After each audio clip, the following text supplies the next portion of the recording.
Dans les temps qui courent, avec tous les problèmes du C19 qui courent, on me demande souvent qu'est-ce que je peux faire, picousé ou non picousé, pour éviter les problèmes. Qu'est-ce que je peux faire pour améliorer ma longévité, ma santé, et aussi je vous donne le produit le moins cher. Voilà, qu'est-ce que je prends s'il ne restait plus qu'un produit, un supplément à prendre.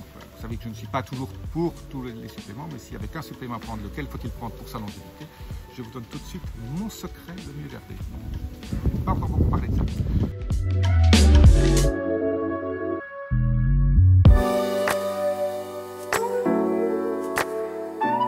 Jean-Marie Buterlin, expert en rajeunissement longévité. J'aide ma communauté à ajouter de la vie à leurs années et des années à leur vie. Alors, le nutriment qui est le moins cher et qui permet d'augmenter sa longévité et ça a été démontré.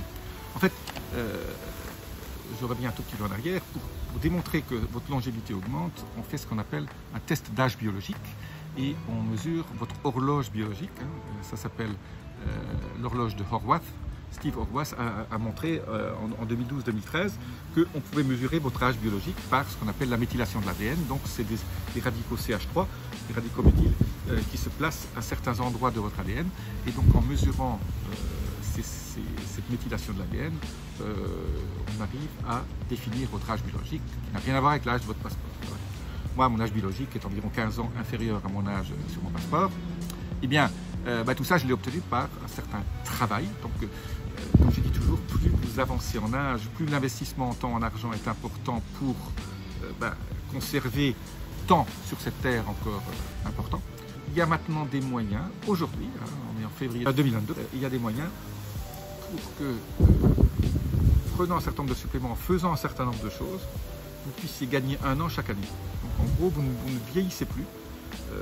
Votre âge biologique revient 1 an en arrière. Quel est ce supplément? Il y a un supplément miracle qui est important. Je parlais de méthylation de l'ADN. Qu'est-ce qu'il faut? Donc, c'est finalement donner ces fameux CH3, ces fameux donneurs de méthyle. Et les donneurs de méthyle, c'est pas cher et ça peut, comme je dis, ça peut rapporter gros. Il y a ce qu'on appelle la bétaïne, qui a 2 radicaux méthyl, mais le triméthylglycine.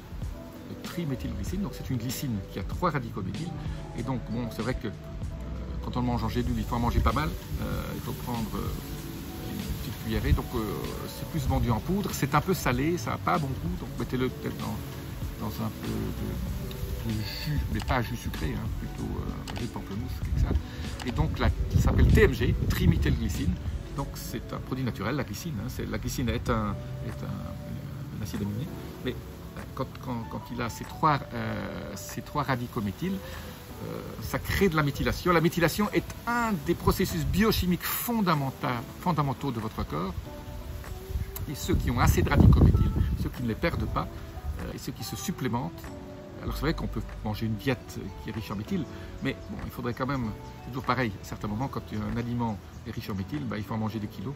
Et c'est quand même plus simple de se supplémenter. Bon, c'est en plus le TMG, ce n'est pas très cher. Je vous laisse un lien là en dessous, de l'ordre, je dirais, de 5 € par mois. Donc, la supplémentation en TMG, pour moi, je dirais, s'il n'y avait plus qu'une chose à prendre, je prendrais ça.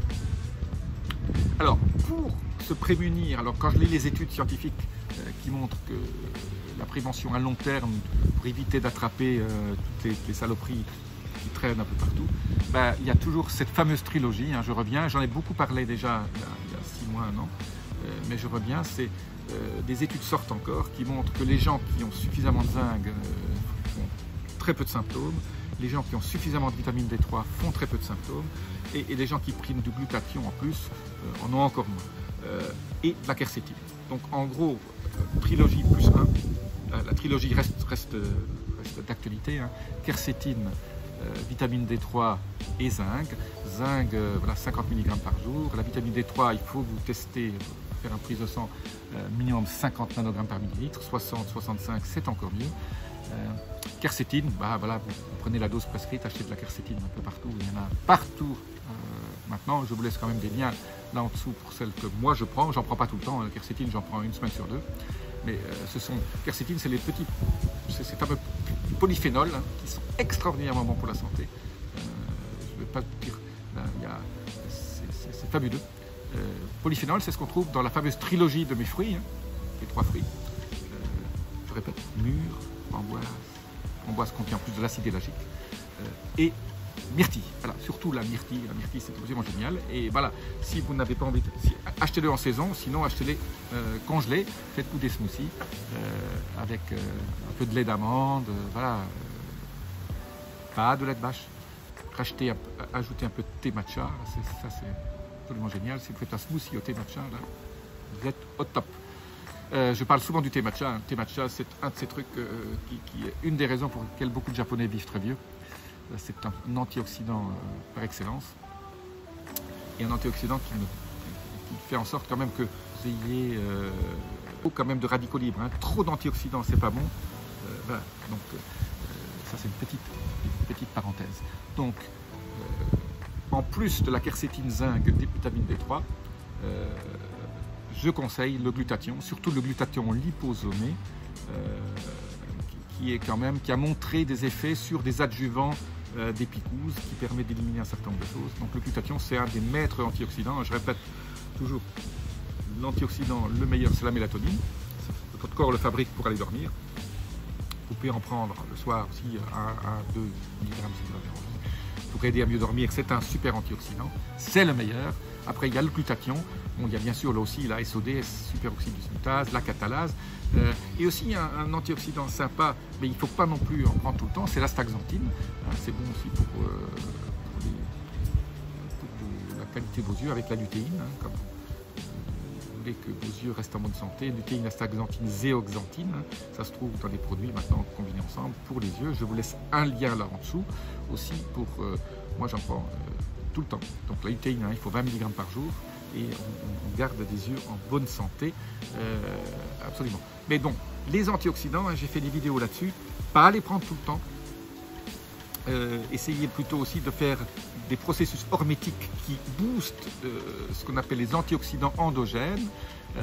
Les processus hermétiques, c'est ce stress positif, hein, les bains froids ou les douches très froides hein, pendant 3 minutes, ou les saunas, surtout saunas infrarouges, tout ça fait en sorte de créer un stress et fait en sorte que votre corps produise ces antioxydants, mais juste ce qu'il faut. Voilà, petit rappel, mais souvenez-vous, trouver de la TMG, ça c'est absolument génial, c'est l'anti-vieillissement par excellence, ou le pro-longévité par excellence, parce que il se met sur votre ADN et quand vous avez ces radicaux méthylés sur votre ADN, ça vous rajeunit littéralement. Voilà. Pas beaucoup de gens en parlent parce que c'est pas cher, parce qu'il n'y a pas d'argent à faire. Voilà. Moi, je vous donne les choses comme je les vois. Restez sur ma chaîne parce qu'il y a d'autres choses, d'autres nouvelles intéressantes très bientôt. Donc, appuyez sur la petite notification, abonnez-vous et je vous dis à très bientôt. Laissez-moi vos commentaires. Namasté.